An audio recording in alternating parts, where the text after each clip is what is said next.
Dockerfile for a Python Flask application. Explanation.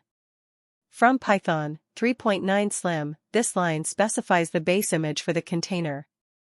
It uses Python 3.9 with the Slim variant of the official Python Docker image, which is a lightweight version.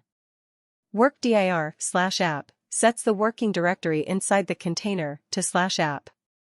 Copy copies the current directory's contents, including app.py, requirements.txt, and any other necessary files, into the working directory of the container, /app.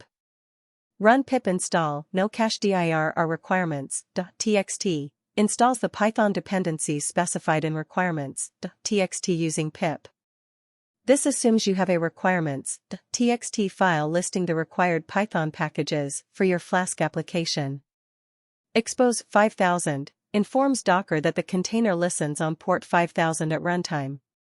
Adjust this port number as needed based on your Flask application's configuration.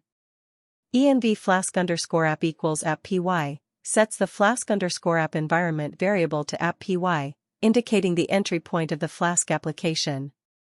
cmd flask run host equals 0.0.0.0 specifies the command to run the Flask application when the container launches.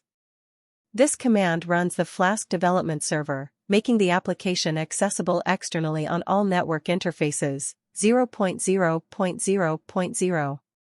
Adjust this command according to your specific Flask application setup.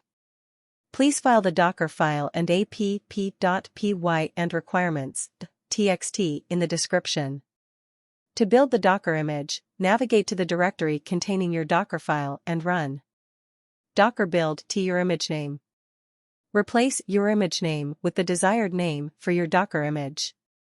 Once the image is built, you can run a container from it using docker run p5000:5000 your image name. This command maps port 5000 of the container to port 5000 of the host machine. Adjust the port mapping as needed based on your Flask application's configuration.